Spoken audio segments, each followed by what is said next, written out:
नमस्कार, मैं हूं रमेश भट्ट। आप देख रहे हैं Devbhoomi dialogue. UK triple SC paper leak मामले में अब हर दिन नए खुलासे हो रहे हैं। जो नई बात सामने आई है, यूके ट्रिपल एससी के फॉर्मर मेंबर देवान सिंह भैसोड़ा ने मुख्यमंत्री को खत लिखा है।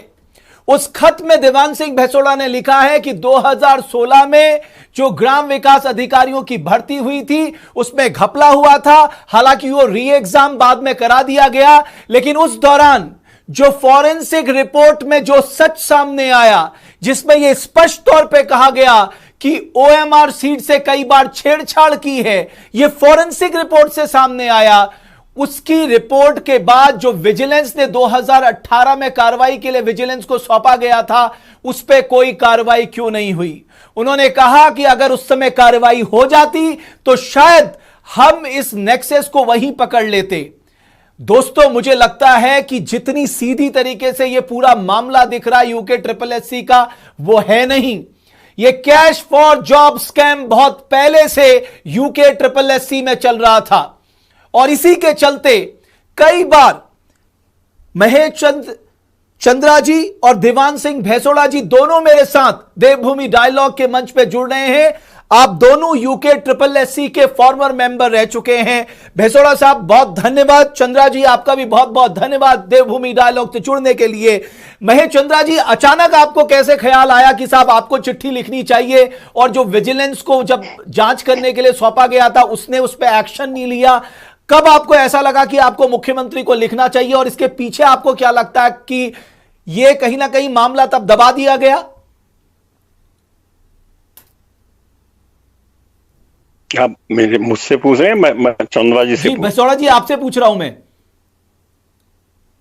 हाँ, 2018 में विजिलेंस को चला गया था।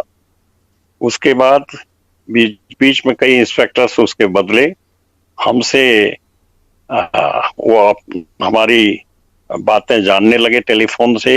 एक बार तो मैं गया भी, और उसके बाद कुछ नहीं होता था। 3-4 इंस्पेक्टर्स बदल गए।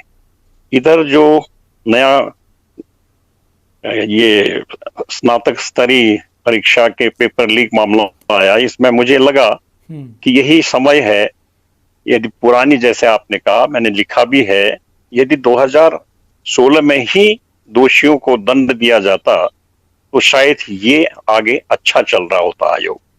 तो मुझे लगा कि इस बीच में इसको उठाना चाहिए, और मैंने माननीय मुख्यमंत्री से इस बात के लिए रिक्वेस्ट किया कि इस केस को भी ट्रिपल एससी में दिया जाए, यानी एसटीएफ को दिया जाए जांच के लिए। भैसोड़ा साहब, वो जो फॉरेंसिक रिपोर्ट आई थी उस समय ओएमआर सीट से छेड़छाड़ की गई है, क्या उसे पब्लिक किया गया, या वो रिपोर्ट आप लोगों के पास थी? आप लोगों को उस रिपोर्ट के बारे में जानकारी दी गई? नहीं जी, आयोग को रिपोर्ट कभी नहीं दी गई, मांगने के बाद भी नहीं दी गई। पहले तो कहा गया कि ट्रेजरी में के डबल लॉक में है। जब तत्कालीन आश्वासन समिति के अध्यक्ष तत्कालीन विधायक करण मेहरा जी ने ये विधानसभा में एक प्रश्न पूछा कि उसकी रिपोर्ट सदन में आनी चाहिए थी, क्यों नहीं है, उनको आंसर दे दिया गया, जो हमने सुना, कि वो तो न्यायालय में जमा कर दी गई, जिसे मैं सोचता हूं कि असंभव हो, कहीं गायब तो नहीं होगी। मुझे इस मामले में था ही नहीं। इस मामले में तो गवर्नमेंट ऑलरेडी जांच बैठा चुकी थी।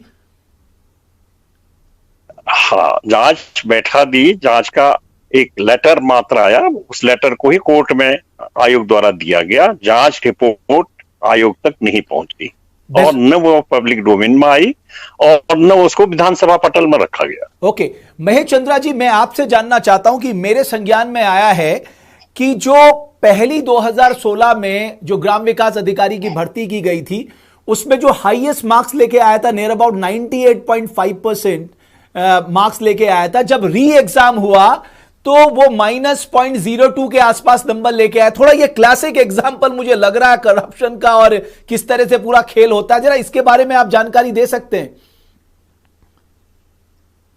भट्ट साहब, ऐसा है जी कि जो 2016 का परीक्षा आयोग ने की थी, उस परीक्षा में जो अभ्यर्थी चुने गए थे वो शेड्यूल कास्ट के छोड़ करके दोबारा दूसरे एग्जाम में कोई नहीं आया जी। और उसमें मैंने ये कहा था कि बलिया से एक लड़के ने जो उत्तराखंड से इंटर नहीं कर पाया था, उसने बलिया से इंटर किया था। बलिया से इंटर कैसे किया होगा आप समझ सकते हैं, वो भी मेरिट में था, उसका भी सिलेक्शन था। और जो इन्होंने 180 लड़के लिए थे, जब दोबारा एग्जाम हुआ उसमें से 35 बच्चे या 35 से ज्यादा बच्चे दोबारा एग्जाम में बैठे ही नहीं, तो उन्हें मालूम था कि हमारा कोई नंबर नहीं आना है। एक्चुअली जो पहला एग्जाम किया गया था, ये जो मई 2016 का जो है, इसका एग्जाम पहले हुआ था, मार्च में हुआ था, फरवरी मार्च 2016 में। तो पहले अध्यक्ष ने, उनके सेक्रेटरी डॉक्टर एम.एस. सन्याल ने और एग्जामिनेशन कंट्रोलर डॉक्टर आर.एस. पोखरिया ने, इन तीनों की मिली भगत से उसमें बहुत ज्यादा धांधलागर्दी हुई, जिसके विषय में दीवान सिंह भैंसुड़ा जी के ने पहले बताया, क्योंकि वो क्षेत्र में ज्यादा रहते हैं, कि भैया ऐसे बच्चों का हो गया जिनको कुछ नहीं आता। फिर हम दोनों ने मिलकर के, जब वो पुराने अध्यक्ष चले गए, नए अध्यक्ष से कहा भाई हमको कम से कम रिजल्ट तो दिखाओ। तो रिजल्ट जब उन्होंने दिखाया, तो रिजल्ट के आधार पर मैंने पाया कि महुआ डाबरा एक जगह है, वहां से 13 या 21 बच्चे एक ही क्षेत्र से लिए गए थे, सिलेक्ट हुए थे। बहुत धांधलागर्दी की गई थी। उसके पश्चात इन लोगों ने केस जो हुआ जिसको कैंसिल किया जाए, हाई कोर्ट में चले गए। इन्होंने उन बच्चों को क्योंकि पैसा ले रखा था, हाई कोर्ट में 4-5 केस लगाए गए और भैंसुड़ा जी की छवि को धूमिल करने की कोशिश की गई। एक लेटर अभी सर्कुलेशन में है, जी के 2 बच्चे नहीं आए, 2 रिश्तेदार नहीं आए, इसलिए वो नाराज हैं। और जो उनका पहले एक अफसर था हमारा रमेश चंद्र जी थे फॉरेस्ट के डिप्यूटेशन में, उसका कोई बेटा और बेटी नहीं आए, जबकि सारे के सारे रोल नंबर गलत हैं, ऐसे कोई बैठा ही नहीं था। और गलत पूर्व अध्यक्ष ने, उस समय के प्रमुख सचिव ने, ये एडिशनल चीफ सेक्रेटरी को, जो एडमिनिस्ट्रेशन के क्या कहते हैं इंचार्ज थे, उनको चिट्ठियां लिखी और अपने दबाव से, अपने इन्फ्लुएंस से उन पर कोई कार्रवाई नहीं होने दी। तो आपको लगता है कि ये घपला, ये यूके ट्रिपल एससी में ये घपला पहले से ही चल रहा था? पहले तो भेज ही नहीं रहे थे, क्या कहते हैं उसके लिए OMR सीट के क्या कहते हैं वो इन्वेस्टिगेशन के लिए, जब उनका रिपोर्ट आई तो रिपोर्ट को बंद कर दिया गया, जमा कर दिया गया, उसमें कोई कार्रवाई नहीं, किसी को नहीं दिखाया गया। और वो जो पुराने अध्यक्ष ने, सेक्रेटरी ने और वो जो एग्जामिनेशन कंट्रोलर ने इतनी जड़ें अपनी क्या कहते हैं ये पैसा लेकर के अपॉइंटमेंट करने की इतनी जड़ें जमा दी और इतना सिस्टम पक्का मजबूत कर दिया कि वो हमेशा इसी प्रकार से काम करते रहे और आज भी कर रहे हैं। महेश चंद्रा जी, आप बहुत सीरियस एलिगेशन लगा रहे हैं। आप कह रहे हैं तब भी पैसा लेके नौकरी देने का चलन बदस्तूर जारी था। आप ये बताइए कि 180 बच्चों में से 180 बच्चों में से जो सिलेक्ट हुए थे, उसमें सिर्फ 2 ही बच्चे दोबारा आए और 35 पहले जो मेरिट में थे दोबारा एग्जाम में नहीं बैठे। क्या बिना पैसे के आ गए थे क्या? या दोबारा क्यों नहीं एग्जाम में बैठे? भाई मैं सीरियस एलिगेशन इसलिए लगा रहा हूँ, प्रूफ है। चंद्रा साहब थोड़ा सा राइट हो जाएंगे, थोड़ा सा राइट हो जाएंगे। सरकार से कोई उम्मीद करना ये सरकार कोई एक्शन करेगी, मुझे नहीं लगता। डॉक्टर मनोहर सिंह कनियाल जो सेक्रेटरी है, उसने 8.5 लाख रुपए का गबन किया है, तनख्वाह ज्यादा ड्रॉ करके। जो सेक्रेटरीट से उसकी तनख्वाह निश्चित होकर के आई थे, उससे ज्यादा खरीद करके उसने ड्रॉ किया 8.5 लाख रुपए। मैंने राइटिंग में दिया इस वाले अध्यक्ष को, जिसने भी रिजाइन किया है, इन्होंने उसको भेजा है यहाँ प्रशासन को, एडिशनल चीफ सेक्रेटरी के यहाँ भेजा है कि इसका रिकवरी की जाए। उसमें कोई कार्रवाई नहीं हुई पिछले 4-5 साल से। क्या कहेंगे आप? SIT के इन्वेस्टिगेशन, इस प्रकार के इन्वेस्टिगेशन चलते रहेंगे, कुछ नहीं होना है उत्तराखंड में। पैसा बदस्तूर चलता रहेगा। भैंसुड़ा जी, मैं आपसे एक और बात जानना चाहता हूं। मैं बिल्कुल सीधे सीधे पूछ रहा हूं, कोई घुमा के नहीं। क्या इन तथ्यों के आधार पर आप लोगों ने तब दबाव नहीं डाला कि साहब ये क्या हो रहा है? आप लोगों ने जो अध्यक्ष थे, सेक्रेटरी थे, उनसे नहीं कहा कि आप ये लोग क्या गलत कर रहे हैं? अगर साहब 180 में से केवल 2 बच्चे दोबारा एग्जाम में निकलते हैं, 35 लोग एग्जाम में नहीं बैठते, ये तो अपने आप में ओपन एंड शट केस था। भट्ट जी, मैंने जो पहला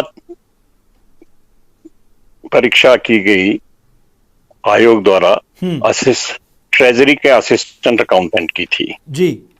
उसी में मुझे लगा कि गड़बड़ी शुरू हो गई है। तो मैंने लिखित दिया उनको कि इसमें ये गड़बड़ है, इस परीक्षा को भी निरस्त किया जाए, दोबारा किया जाए, जो फर्स्ट परीक्षा हुई थी। और आयोग की बैठक में महेश चंद्रा जी ने भी हमें सहयोग किया। उन्होंने कहा कि ये गलत हो रहा है। माननीय उस समय के तत्कालीन अध्यक्ष जी ने कहा ये पहला एग्जाम था, कुछ गड़बड़ हो गई, ये स्वाभाविक है, आयोग नया बना है, प्रदेश को इसकी आवश्यकता है और इसकी बदनामी हो जाएगी, इसलिए भविष्य में मैं कोशिश करूंगा कि ये गलतियां नहीं होगी, इसलिए आप अपना आरोप वापस ले लीजिए। तो मैंने वो फाइल वापस अपने पास रखी, आज भी मेरे पास मौजूद है। और ये अध्यक्ष तब आरबीएस रावत थे हैं? तब चेयरमैन जो थे वो आरबीएस रावत थे, डॉक्टर आरबीएस रावत। हाँ, पहले अध्यक्ष वही थे, पहले मेंबर हम दोनों थे फर्स्ट टाइम के ही जी। तो हमें 1.5-2 साल आयोग को गठन करने में लग गया, उसकी रूपरेखा बनाने में। तो करीब वही 16 से परीक्षाएं शुरू हुई थी। और मजे की बात यह है कि जो 6 मार्च 1916 को 2016 को जो परीक्षा हुई, वो उससे पहले एक परीक्षा हुई, उसका सर्टिफिकेशन न करके इतनी जल्दी में थे कि उन्होंने उसको छोड़ दिया, इसका सर्टिफिकेशन शुरू कर दिया, इसका रिजल्ट पहले निकालने की कोशिश की। अच्छा, मतलब आप कह रहे हैं जिसका एग्जाम पहले हो गया था उसका रिजल्ट देने के बजाय जो एग्जाम बाद में हुआ था उसका रिजल्ट पहले डिक्लेयर करने की जल्दबाजी में थे। जल्दीबाजी में थे, क्योंकि इसमें हम कई जगह से सूचनाएं मिल रही थी गड़बड़ हो रही है। और यहाँ तक कि ताजुब की बात है, माननीय मेंबर साहब जो यहाँ हमारे साथ बैठे हैं, महेश चंद्रा जी, आप सामने देखिए, आप इधर उधर मत देखिए, आप लाइव हैं सर। चंद्रा जी आप सामने देखिए, बोलिए भसोड़ा जी। हाँ, हमने कहा कि ये ओमार सीट कहाँ रखी जा रही है, यहाँ क्यों रख दी? मुझे तो पता ही नहीं था कि ऑफिस में रखी है, ऑफिस में रखी है, खाली ताला लगा है, सील नहीं है। मैंने कहा फर्स्ट एग्जाम में कि ये तो डबल लॉक में जाने चाहिए थे। कहने लगे कि डबल लॉक में इतने ओमार सीट नहीं रखी जा सकती हो ट्रेजरी में। दूसरे में भी नहीं रखा, तीसरे में भी जब नहीं रखा, फिर लिख के दिया कि यहाँ आप सीसीटीवी कैमरा लगाइए। ये तीनों जने, जैसा महेश चंद्रा जी ने कहा कि उनके नेतृत्व, अध्यक्ष के नेतृत्व, ओमार सीट को अपने पास ले जाते थे, पता नहीं कहां ले जाके वो उसकी स्कैनिंग करते थे। हम बार बार कहते रहे और कहने लगे नहीं ऐसा ही होता है। और तब हम अपने को बचाने के लिए उनसे बार बार कुछ हमने लिखित में भी दिया है, हमारे पास भी प्रमाण है, वो ऑफिस में भी मिल जाएंगे। तो आप कह रहे हैं कि आप लोगों को पहले से ही शक था चंद्रा साहब कि ये ओएमआर शीट में कहीं ना कहीं गड़बड़ झाला है और ये कहीं और ले जाई जा रही है ओएमआर शीट। ऐसा है साहब कि जो ओएमआर शीट का जो रिपोर्ट बनाई गई, ओएमआर शीट का जो क्या कहते हैं एग्जामिनेशन हुआ, जो सिस्टम है कंप्यूटर से रिजल्ट निकालने का, वो वन बिहार में एक डॉक्टर एम एस कन्याल है जो पहले सेक्रेटरी थे, उनके मकान में ही मशीनरी लगाई गई थी और doctor RBS Rawat, doctor M S Kanyal वहां हमेशा बैठे रहते। 7 दिन में आई वो रिपोर्ट। मतलब आप कह रहे हैं ओएमआर शीट तत्कालीन सचिव अपने घर ले जाया करते थे? सचिव अपने घर में, उन्होंने अपने घर में वहां के जो क्या कहते हैं एजेंसी थी, जो क्या कहते हैं ये एग्जामिनेशन एजेंसी थे, उसके स्टाफ को वहां अपने घर में किराए पर रखा था, वहीं पे करते थे, वहीं पे मशीन लगा रखी थी। ये तो सीधे सीधे कॉन्फ्लिक्ट ऑफ इंटरेस्ट हुआ। देखो साहब ऐसा है, सीधी सी बात, आप कुछ भी कहें, मैं मोटी सी आपको मैं बता दूं, मैंने भारत सरकार में बड़े सीनियर पद पर रहा, directorate general of foreign trade में, और मैंने देखा है। लेकिन उत्तराखंड की सरकार में हमने मई 2016 से चिट्ठियां लिखी, जो मेंबर थे ना जी, जो मेंबर थे, जो इन्वेस्टिगेशन एक वो बनाई गई थी, जांच आयोग बनाया गया था, उस एग्जाम के लिए, उनके लिए बार बार चिट्ठियां लिखी। उस चिट्ठी में मैंने कहा था कि भैया हमारी बात भी सुन लो, हमको भी बुला लिया जाए। उसको बंद करने में लगे। They have not given us opportunity. हमको कोई मौका नहीं दिया कि हम आकर के अपनी बात कहें उनको कि क्या गड़बड़ियां हुई है। तो आप कह रहे हैं कि हाईकोर्ट में भेज देते हैं, गवर्नमेंट बहुत सीरियस नहीं थी उस समय, झूठे फूल लगाते हैं। वही तो खैर देखिए, मैं 2016 की बात कर सकता हूं और अब यही कह सकता हूं कि जो वर्तमान में ये जो सेटअप था जी, क्योंकि मैं 2016 से 2018 तक इनके साथ काम करता रहा, तो मुझे इनमें कहीं कोई रति भर भी ऐसा नहीं लगा गलती रही है। प्रोसीजरल लैप्सेस कहीं हो सकते हैं, लेकिन मतलब इनके जानबूझ करके कोई खुराबात करने की इन्होंने नहीं की और न मुझे उम्मीद है कि अब भी की होगी। चंद्रा साहब, इनका दुर्भाग्य रहा कि वो जो सेटअप इनका जो आदमी सेट कर गए थे, जैसे जोशी या जो एग्जामिनेशन एजेंसी, इनको इन्होंने चेंज नहीं किया। यही इस प्रेजेंट सेटअप की गलती रही, बाकी इनकी कोई मुझे गलती नहीं दिखाई देती। सर मुझे यह भी पता लगा कि जो तत्कालीन चेयरमैन थे वो व्यापम घोटाला किस तरह से हुआ था उसकी स्टडी के लिए गए थे और सेक्रेटरी झारखंड गए थे। तो ये वहां से क्या सीख के आए कि घोटाला कैसे रोका जाए? मतलब मैं जानना चाहता हूं क्या ये सच बात है? देखिए, ये झारखंड गए थे, ये राजस्थान के इन्होंने देखा था, इन्होंने मध्य प्रदेश खुद गए थे, अध्यक्ष गए थे। इन्होंने एक्चुअली स्ट्रेटजी में किया था कि हमें देख लें कि कहां पे क्या गलतियां हो सकती हैं, फूल प्रूफ सिस्टम में काम करें जिससे हम पकड़े न जाएं। जी, और बिल्कुल क्लियर है, गलतियां तो जब होती हैं, जब कोई गलत करता है तो दिखाई देती हैं, लेकिन इनको एडमिनिस्ट्रेशन का बड़ा हस्त रहा, इसलिए इनके ऊपर कोई कार्रवाई नहीं हुई। अब मैं सोचता हूं कि मुख्यमंत्री भी नया है, जवान है, और जो क्या कहते हैं आपका चीफ सेक्रेटरी है वो बहुत ही अपराइट और हॉनेस्ट आदमी है। तो मुझे उम्मीद है शायद अगर ये सेटअप कुछ कर दे तो कर दे, नहीं तो कोई उम्मीद नहीं है।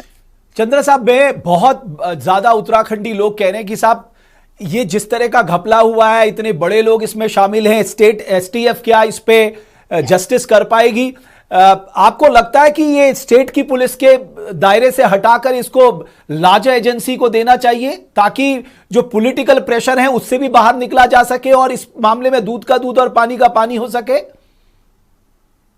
ऐसा है साहब कि इसको कहना कि इसको स्टेट एजेंसी से दूसरी एजेंसी को दे दें तो इस केस को और डिले करने की नौबत आएगी जी।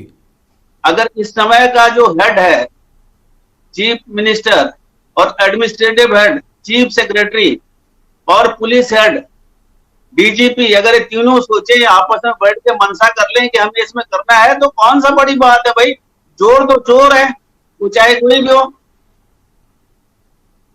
नहीं, लेकिन जो आपने बहुत बड़ी बात की ना कि 180 बच्चों में से केवल 2 बच्चे दोबारा पास हुए, ये तो अपने आप में हैरान करने वाली बात है। ये ऐसा कैसे हो सकता है साहब? ये तो ओपन एंड शट केस है कि साहब उनके कुछ ना कुछ गड़बड़ हुआ है। साहब ये तो हमारी मई 2016 की जो हमने लिखी थी, जो जांच कमेटी बनाई थी उस समय की सरकार ने 2016 में, उसको हम सिर्फ पटकते रहे, चिट्ठियां लिख करके भेजते रहे कि भैया हमें भी हमारा पक्ष भी सुन लो। उन्होंने उनको बुलाते रहे बार बार कि भैया कैसे तुम्हारा केस ठीक करें, तुम हमारी सेवा करो। हमें नहीं बुलाया कि भाई तुमको बताओ तुम्हें क्या परेशानी है। भैसोड़ा जी, आपने लिखा है कि अगर इन्वेस्टिगेशन होता है और विजिलेंस जांच करती है, उस मामले का पता लगाती है, तो आप दोनों लोग इन्वेस्टिगेशन में मदद करने को तैयार है। 100% साहब, 100%। अब मैं तो ये कहता हूं कि एक अच्छे आयोग की जरूरत है। हरीश रावत जी ने अधीनस्थ सेवा चयन आयोग करके यहाँ के युवाओं को रोजगार देने के लिए बहुत अच्छा प्रयास किया था। थोड़ी कमी उसमें भी हो गई थी। वो कभी ये थी, आयोग का नाम अधीनस्थ सेवा चयन आयोग, लेकिन अधीनस्थ सेवाएं उसमें नहीं के बराबर थी। और वर्ग ग की ही ज्यादा परीक्षा थी, वर्ग ग वाले ही परीक्षाओं का आयोग बन के रह गया।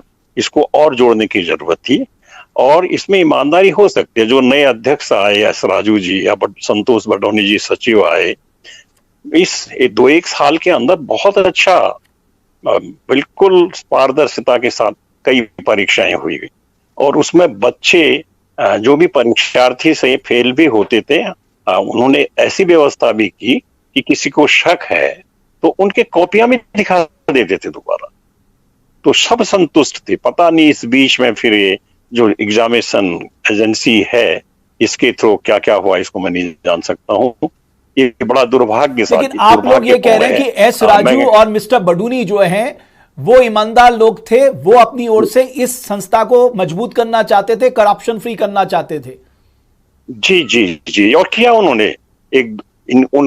उन तीनों के हटने के बाद बहुत अच्छा हुआ था, कोई शिकायत कहीं से कोई नहीं थी। और यही बार बार ये लोग ही कुछ लिख देते थे पेपर्स में या लिखवा देते थे कि बहुत अच्छे एग्जाम हुए थे। लेकिन इस बीच में जो पकड़े गए हैं इसमें पता नहीं लूप होल से कहां से आए। मुझे पूरा यकीन है कि एस राजू जी, संतोष बडोनी जी, डांगी जी बहुत ईमानदारी से काम कर रहे थे, और ऐसे लोग आयोग में होने चाहिए। लूप होल्स कहीं गलतियां होगी, मैं ये नहीं कहता हूं कि उनसे गलतियां नहीं हुआ, लेकिन जानबूझ के उन्होंने गलती नहीं की होगी, किसी स्रोत से। जैसे मैं आपको एक एग्जांपल देता हूं, मान लीजिए आप 10 गलत सवाल पूछते हैं, बाद में उन सवालों को आप डिलीट कर देते हैं और बराबर मार्क्स दे देते हैं। अब किसी ने वो सवाल अटेम्प्ट ना भी किए हैं उनको भी मार्क्स मिल जाएंगे। अब ये विधि कहां से ले आए? तो कुछ चीजें तो बदलाव की बहुत जरूरत थी। भट्ट जी, ये बहुत अच्छा प्रश्न आपने किया। माननीय सदस्य जो आपके सामने बैठे हैं महेश चंद्रा जी ने पहले ही जो हुआ था वो रिकॉर्ड में होगा, लिख के इन्होंने दिया था कि ऐसा क्या कोई शासन से आदेश आया है कि जो प्रश्न गलत है उसको 1 नंबर दिया जाए। और वो लेटर में लिखा था कि आप उसमें उसको जबरदस्ती पास करवाना चाह रहे हैं आप नंबर देके, और किसी के 10 प्रश्न गलत हो गए तो 10 नंबर मुफ्त में मिल गए। और इसके लिए सबसे पहले महेश चंद्रा जी ने, जो उनका अनुभव था, उन्होंने लिख के दिया था। नहीं तो सवाल है चंद्रा साहब, इसे रेक्टिफाई क्यों नहीं किया गया? एक बार आपने गलती कर दी, आप बार बार उसे रिपीट क्यों कर रहे हैं? आप तभी उसको रेक्टिफाइड कर लेते तो बाद में समस्याएं खड़ी नहीं होती। हाँ, तो वही मैं कह रहा हूँ, आरबीएस रावत जी ने उस समय से परंपरा बना दी थी। जी चंद्रा साहब, देखिए ऐसा है, जो नंबर अगर कोई क्वेश्चन गलत हो गए हैं उन नंबरों पे, उनमें अगर सबको वो नंबर दे दिए गए या कोई नंबर नहीं देते तो कोई फर्क नहीं पड़ता, क्योंकि वो नंबर का सिर्फ जो है सबका बराबर हो जाता। उससे वो सबको, क्योंकि उतने नंबर दिए गए, जितने क्वेश्चन गलत थे उनके नंबर दे दिए गए, तो उससे मेरिट पे कोई असर नहीं पड़ा। आप इस बात को समझिए कि रिजल्ट जैसे पहले 100 क्वेश्चन थे और 100 में से 13 गलत आए हैं, शायद उस एक एग्जाम में 13 गलत आए, तो 87 पे हमने मार्किंग की, 87 के मेरिट पे जो मेरिट बना था उसके हिसाब से देना था। लेकिन समस्या इस बात की नहीं है, समस्या इस बात की है कि जो इलीगल तरीके से लोगों का अपॉइंटमेंट करने की कोशिश की गई वो गलत है। जैसे OMR सीट से छेड़छाड़ करना, रिपोर्ट को पब्लिक ना करना, किसी मेंबर के, जैसे हमने तो सिर पटक लिए 2016 से, मई से मैंने वैष्णोराज जी से कई बार कहा मैं छोड़ दूंगा, इनका मैं धन्यवाद करता हूं। इन्होंने कहा आप छोड़ के क्यों जाएंगे, आपने कुछ चोरी की है, वो छोड़ के जाएंगे चोरी किया है। मैंने कहा बात तो सही करा, अगर मैं छोड़ के जाऊंगा तो लोग सोचेंगे मैंने ही गड़बड़ किया। करने की मंशा थी लेकिन किसी ने सुनने की इच्छा नहीं की। अब मैं आपको बता रहा हूँ 8.5 लाख रुपए का गबन है डॉक्टर MS कन्याल की तरफ से, तनख्वाह से ज्यादा, जो उसकी तनख्वाह बनती थी उससे ज्यादा निकाल लिया, सिर पटक करके रह गए। वहां क्या कहते हैं, सचिवालय को लिख करके, एडमिनिस्ट्रेशन को, एडिशनल चीफ सेक्रेटरी के ऑफिस को, उसमें कोई अब आज तक रिकवरी नहीं हुई है। क्यों नहीं हुई है? क्योंकि उनकी जड़ें हैं वहां मजबूत। आप कह रहे हैं कि इनको पॉलिटिकल संरक्षण था, पॉलिटिकल प्रोटेक्शन था इन लोगों को, इसलिए इनके खिलाफ कार्रवाई नहीं हुई। पॉलिटिकल संरक्षण है, जो बेईमान थे उन्होंने ऐसा बना रखा था सर्किल में हर कोई कि भैया वो तो सेक्रेटरी जो मेंबर है वो बहुत करप्ट है। अच्छा, आप लोगों को कहा जाता कि आप लोग करप्शन एक्टिविटीज में इन्वॉल्व है? हाँ, ये बडोनी जो बाद में आए थे उनसे मालूम हुआ। हाँ जी, उनसे मालूम हुआ, बडोनी जी से मालूम हुआ कि भैया इन लोगों ने सबने हमारे विषय में तो ऐसा कर रखा है किसी को है। Badoni, mister S Raju, mister Dangi बड़े अपराइट ऑफिसर रहे। ये इन्होंने बड़ी ईमानदारी से कोशिश की है। इनके क्षेत्र, इनके जुरिस्डिक्शन में प्रोसीजरल लैब्स हो सकती है, लेकिन प्रोसीजरल लैब्स के अलावा कहीं कोई गलती हो जाती है, क्योंकि जब आदमी काम करता है, लेकिन इनकी ईमानदारी को कोई शक नहीं कर सकता। इन लोगों ने इतनी ईमानदारी से काम किया और हमेशा जो पुराना सेटअप गया उसकी हमेशा ये रही मुहिम कि इनके खिलाफ कंप्लेंट की जाए, ये बाहर हो तो हमें पर मौका मिले और मजबूती से काम करने का, और करते रहे। क्योंकि सारे के सारे जो एग्जामिनेशन सेंटर्स थे व्यापम से वो सीख करके आए थे कि एग्जामिनेशन सेंटर को अपने कॉन्ट्रैक्ट मिले रहो तो वो सबसे बढ़िया आसान है, पैसे भी मिल जाते हैं, किसी को कुछ पता भी नहीं चलता। अब जैसे भसोड़ा साहब 2020-21 में जो ये फॉरेस्ट भर्ती घोटाला हुआ, इसमें कई लोगों के नाम आए और एसआईटी ने कहा कि साहब इन लोगों ने नकल कराई है, और एसआईटी ने बाकायदा प्रूफ किए, लेकिन हाई कोर्ट ने उस मामले को खारिज कर दिया क्योंकि हमारी कमजोर पैरवी, हमारे पास एविडेंस नहीं थे। आपको लगता है कि सरकार ने जो अनदेखी की है, चलता है एटीट्यूड जो दिखाया, उसके चलते आज ये स्थिति हो गई कि हमारे जो काबिल युवा है वो सड़कों में मारे मारे फिर रहे हैं, और जो नाकाबिल हैं, जिनके पास पैसे हैं, वो ऐसे इंपॉर्टेंट जगह पे बैठे हैं, और वो क्या हाल मचा रहे होंगे, उस सिस्टम को कितना नुकसान पहुंचा रहे होंगे वो भसोड़ा साहब। जो करप्शन से आए हैं वो नेचुरली करप्शन करेंगे। और जी हमें भी बड़ा दुख होता था जब तत्काल जब ग्राम पंचायत विकास अधिकारी का रिजल्ट आया, बहुत सारे बच्चे हमारे पास आए, कहने लगे हो सर ऐसा है, हम तो 3-3, 4-4 साल से यहाँ कोचिंग कर रहे हैं, हम तो रिजल्ट क्वालिफाई नहीं कर पाए, और हमारे बगल में एक रहता है मात्र इंटरमीडिएट पास है, कभी कोचिंग नहीं गया, और वो 90% मार्क्स ला रहा है। और इससे बड़ा दुख क्या होता था उन बच्चों के ऊपर जो गरीब घर के आए हैं और माँ बाप से पैसा लेके कोचिंग कर रहे हैं, जिनको वास्तव में मिलना चाहिए था उनको नहीं मिल रहा है, तो दुख की बात है सर। एक जो क्लासिक एग्जाम्पल था, एक जो बच्चा जो था वो 98.5% लेके आया था, इसके बारे में बताइए ना थोड़ा, हमारे दर्शकों को पता तो लगे कितना बड़ा घपला चलता था। इन बातों को हमने इंगित किया, और मजे की बात यह है कि जो जांच कमेटी उस समय बैठी थी, जैसे महेश चंद्रा जी ने कहा, हम आयोग में दोनों जने थे, हमने एस राजू जो हमारे अध्यक्ष हुए RBS राव जी के बाद, उनसे कहा कि इनके आप हमें डाटा दीजिए, हम उसका एनालिसिस करते हैं। एनालिसिस करके जो हमने पाया उसका रिजल्ट भी हमने उनको दिया जांच आयोग को, जांच कमेटी को। जैसा महेश चंद्रा जी ने कहा, हमको नहीं बुलाया गया, क्योंकि उस जब भी एक कमेटी की मीटिंग करते थे उसमें RBS राव जी को जरूर बुलाते थे, और आप लोगों को नहीं बुलाया। RBS राव जी ने कहा वो नहीं आ सकते, लिखने के बावजूद रजिस्टर्ड लेटर दिए हमने तीनों को, हमें भी शरीक करिए करके। लेकिन चंद्रा साहब, आपकी इंटरनल मीटिंग्स भी तो होती होंगी, आयोग की अपनी इंटरनल मीटिंग्स, फ्यूचर प्लानिंग के लिए एग्जामिनेशन कैसे कंडक्ट कराएंगे, वहां आप लोग पुरजोर तरीके से नहीं कहते थे कि साहब आप ये लोग गलत कर रहे, आप उत्तराखंड के बच्चों के साथ खिलवाड़ कर रहे, उनके फ्यूचर के साथ खिलवाड़ कर रहे? बिल्कुल कहा हमने उसको। चंद्रा साहब बल्कि एक दिन तो मैंने गुस्से में कहा। हाँ एक मिनट चंद्रा साहब आ रहा हूं मैं। हाँ भसोड़ा जी बोलिए। हाँ एक दिन तो मैंने गुस्से में कहा आयोग की बैठक में, आप एक प्राइवेट लिमिटेड फर्म की तरह काम कर रहे हैं, और आप मेरी बात को जो मैं कह रहा हूं इसको उसमें लिखिए कार्यवाही में। इसके बावजूद भी बाद में उन्होंने कार्रवाई में बहुत नहीं लाए, हमारी बातों को ही नहीं लाते थे, जो हम कहते थे उसमें लिखते नहीं थे, वो हम उठाते थे प्रेस में। बाद में माननीय महेश चंद्रा जी ने इस बात को कहा कि भैंसवाल जी ने ये कहा था, लेकिन कार्यवृत्त में आप क्यों नहीं लाए? जब ये अति होने लगी तो हमने भी अपने को बचाने के लिए लिखकर उनको देना शुरू किया। तो आपने उनसे डायरेक्टली बोल दिया फेस टू फेस कि आप इस आयोग को एक प्राइवेट लिमिटेड कंपनी के तौर पे चला रहे हैं? बिल्कुल कहा, और वो लिखित इन्होंने प्रमाणित भी किया माननीय महेश चंद्रा जी ने, फिर लिखित रूप से बाद में दिया है। ओके चंद्रा साहब आप इलैबोरेट करिए क्या हुआ था उस दिन। चंद्रा साहब यू कैन इलैबोरेट इट, क्या हुआ था उस दिन?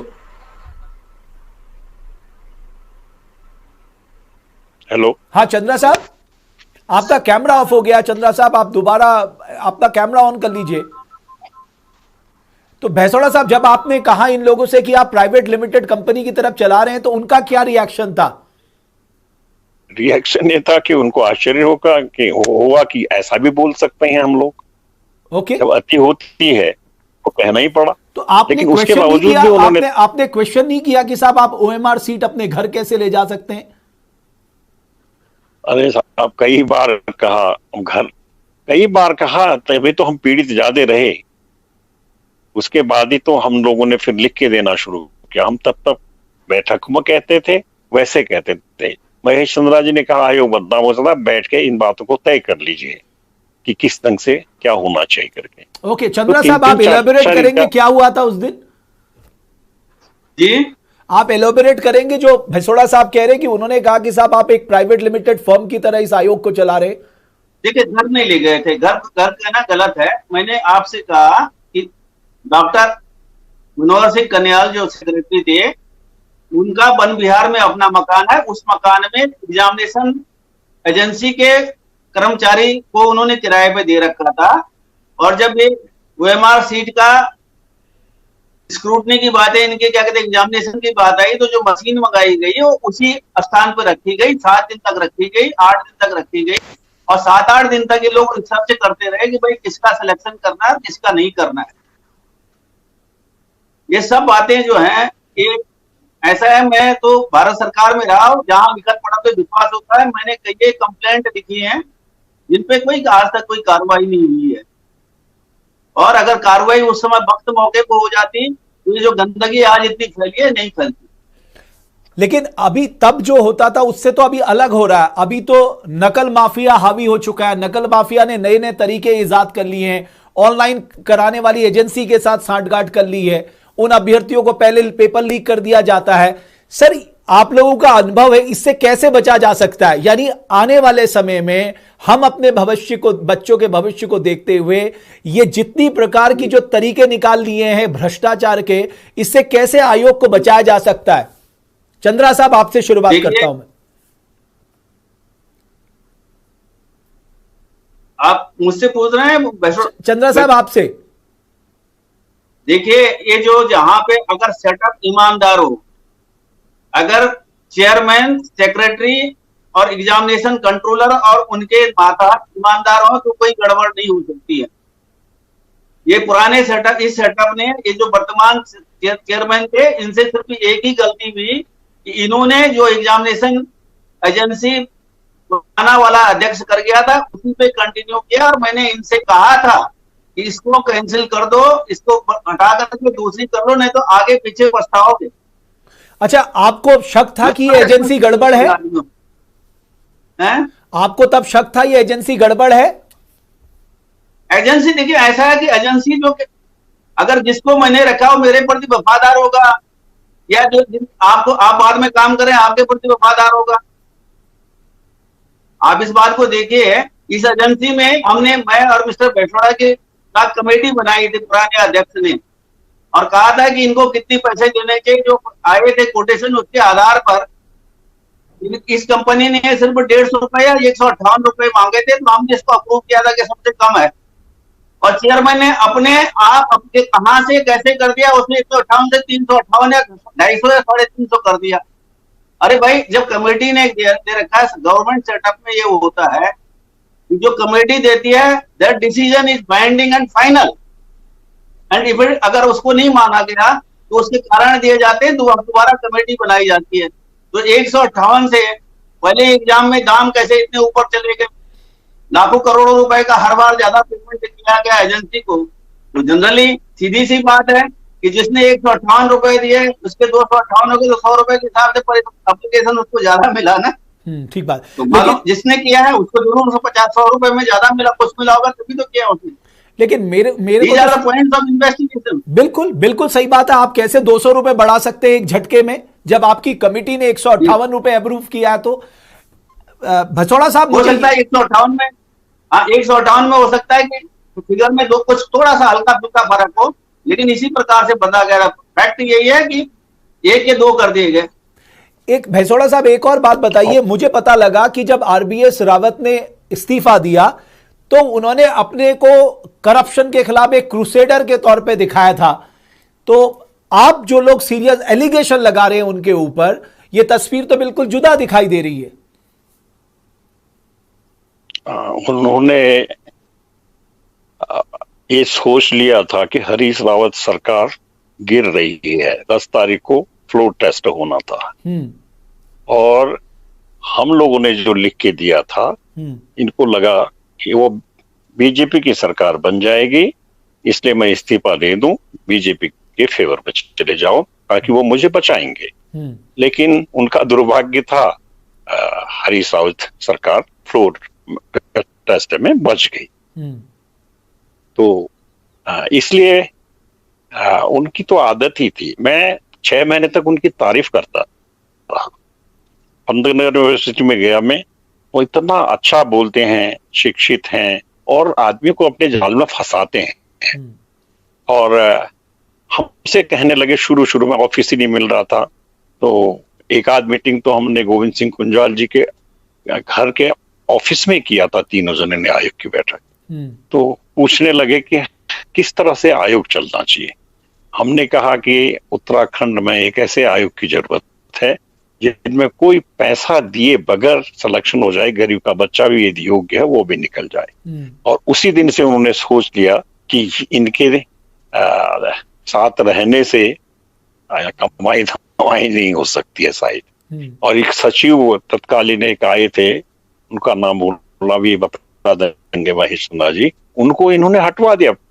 उनको 2 जगह के चार्ज थे, वो भी बेहद ईमानदार सचिव थे जो सबसे फर्स्ट में नियुक्त हुए, और मुख्यमंत्री जी से कह के और अपना प्रभाव जमाते हुए उनको वहां से सचिव के पोस्ट से हटा दिया। तो बाद में पता चला धीरे धीरे कि वो तो बहुत ही ऊंची चीज है। उनका एक ही ध्येय रहता था कि पैसे कैसे कमाएं और दूसरों को बेवकूफ कैसे बनाएं, और जो वो गलत काम कर रहे हैं उसके लिए पहले से साजिश करके रख लेते थे, मैं उस दूसरे को कैसे फंसाऊंगा। तो इस तरह से हमसे कहने लगे, कहने ने लिख के दिया, आप 1,000 क्वेश्चन बनवाइए, बना के लाइए, ताकि उनके मन में ये था कि क्वेश्चन ये बनाए और हम रिजल्ट निकालें। और इन्होंने क्वेश्चन बनाए और ये इन्होंने लीक किया प्रश्न पत्र। तो इस ढंग की करतूतें थी, हम लोग समझ गए थे। खैर, अब भविष्य के लिए आयोग की आपने पूछा, मेरा सुझाव है कि एक गलती की इन लोगों ने, जो हमने बार बार कहा था, जो एग्जामिनेशन कराने वाली संस्था थी, एजेंसी थी, उसी की दूसरी एक संस्था थी, ये बाद में हमें पता चला कि पेपर भी वहीं छपवाते थे। ये अलग अलग होना चाहिए, ये पहले ही तय हो गया था। बाद में हमें पता चला, उसी को दे दिया। और यहां तक तय किया था कि हमने कहा यूपी में, बिहार में, पंजाब में, हरियाणा में, दिल्ली में यहाँ पेपर न छपवाए जाए, क्योंकि यहाँ हमारे पहाड़ के लड़के भी रहते हैं, प्रिंटिंग मशीनों में होंगे, तो इसलिए बाहर छपवाया जाए। तो बाहर कभी कभी गए, पहले भी गए हैं, ऐसा नहीं, बाहर भी छपवाए। बीच में ये जो अभी लीक हुआ, इसमें सुना कि यही छपाए। चंद्रा साहब, तो इस तरह का सिस्टम डेवलप। हाँ साहब, चंद्रा साहब, मैं जी चंद्रा साहब, आपको लगता है कि इस समय एसटीएफ जिस तरह से कार्रवाई कर रही है, आप लोग ये डिमांड कर रहे हैं कि साहब उस दौर की भी जांच हो, ताकि बड़ी स्पष्ट स्थिति सामने आए कि जो ओएमआर सीट में जब फॉरेंसिक ने कह दिया कि साहब बड़े पैमाने पे छेड़छाड़ हुई है, तो छेड़छाड़ किसने की, उस छेड़छाड़ से किसको फायदा पहुंचाने का काम किया गया था, उस फायदे के बदले क्या कुछ उस एवज में लिया गया था, ये सारे जो है इन्वेस्टिगेशन के मामले हो। देखिए, अगर इन्वेस्टिगेशन एसटीएफ अगर काम करती है, एसटीएफ देखिए, जो एसटीएफ है, एसटीएफ में कोई खुदा नहीं होता है, सरकारी नौकर होते हैं, और सरकारी नौकर जो होते हैं अपने सीनियर्स को और गवर्नमेंट को उत्तरदायी होते हैं। तो गवर्नमेंट की मंशा है कि यहाँ की ब्यूरोक्रेसी क्या चाहती है, यहाँ का चीफ सेक्रेटरी क्या चाहता है और यहाँ का चीफ मिनिस्टर क्या चाहता है। अगर वो चाहते हैं कि इन्वेस्टिगेशन हो तो एसटीएफ इज कॉम्पिटेंट, और अगर वो नहीं चाहते हैं तो सीबीआई को देने का मतलब यह है कि सरकार ने उसको बंद खाते में, बस्ते में डाल दिया है, क्योंकि उसके पास बहुत काम है। ये छोटा सा काम है, क्यों लेगी प्रायोरिटी में। और इससे आपकी जो जांच एजेंसी है उसकी साख भी प्रभावित होती है। मुझे एक निवेदन था सर। हेलो, हाँ सर, मैं सुन रहा हूं, चंद्रा साहब बोलिए। और मैंने आपसे कहा था कि मुझे 1:30 बजे कहीं जी, मैं आपको बस 2 मिनट की और बात है, 2 मिनट। भैसोड़ा साहब, मैं आखिरी एक सवाल आपसे जरूर जानना चाहता हूं। वर्तमान में वो जो विजिलेंस के पास जांच पड़ी है, आपने चिट्ठी लिखी है कि साहब उस जांच को आगे बढ़ाया जाए। भैसोड़ा साहब, आप चाहेंगे कि उस जांच को विजिलेंस रिकंसिडर करे और उसमें जो भी गड़बड़ी पाई गई है उसमें भी मामला सामने आए, पब्लिक हो? मुझे भरोसा नहीं है कि विजिलेंस ऐसा काम करेगी, क्योंकि 4 साल से उन्होंने टेलीफोन में 1-2 दफे हमसे बात करने के अलावा कुछ नहीं किया, क्योंकि उनको मुझे लगता पता हो गया था कि हम लोग यदि हम लोगों से बात करेंगे तो उस पर लोग फंसेंगे करके। इसलिए मैंने लिखा कि विजिलेंस से हटाकर अभी जो अच्छा काम कर रही है एसटीएफ उसको दिया जाए, इसलिए इस भावना से। ओके, चंद्रा साहब, लास्ट कमेंट, आप कुछ कहना चाह रहे हैं? मैं जाना चाहूंगा साहब। चलिए, बहुत बहुत धन्यवाद चंद्रा साहब, बहुत आभार। भैसोड़ा जी, बहुत आभार आपका।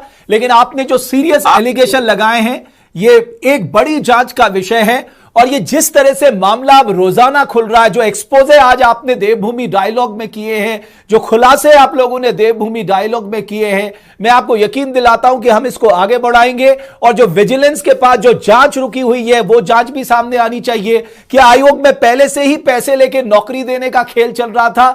चंद्रा साहब, कुछ कह रहे हैं आप? हाँ, मेरा ये कहना है कि एलिगेशन नहीं लगाया है, फैक्ट्स गए हैं, फैक्ट्स आर ऑन रिकॉर्ड। मैंने एलिगेशन नहीं लगाया है, मैंने फैक्ट्स कहे हैं जो रिकॉर्ड में है, प्रूव कर सकता हूं अगर मुझे मौका मिले उनको प्रूव करने का। मैंने कोई एलिगेशन नहीं लगाया। I will be the last person to make any allegation. Okay, और आपका मैं बहुत आभारी हूं कि आपने हम दोनों की, जिनकी आवाज कोई नहीं सुनता था, आपने सुनी। आपका बहुत बहुत धन्यवाद। धन्यवाद। नहीं चंद्रा साहब, उत्तराखंड के युवाओं के साथ ज्यादती हो रही है, बेरोजगारी इतना बड़ा दंश बन चुकी है, लेकिन नौकरियां नहीं है, और जो नौकरियां हैं वो पैसे में बिक रही हैं।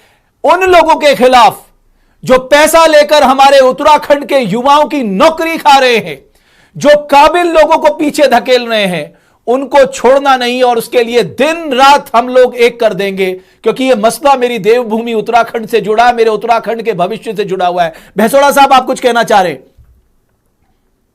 मैं आपको बहुत धन्यवाद देता हूं कि आपने वाइटली, और मुझे पूरा विश्वास है जो आपने आश्वासन दिया है प्रदेश के नवयुवकों को, शासन को, आप इसको पुरजोर ढंग से आगे बढ़ाएंगे और बच्चों को जिनके साथ अन्याय हुआ है न्याय दिलाएंगे, और उत्तराखंड में एक अच्छा आयोग गठन चलाने में आप मदद करेंगे। बहुत बहुत धन्यवाद चंद्रा साहब, भैसोड़ा साहब।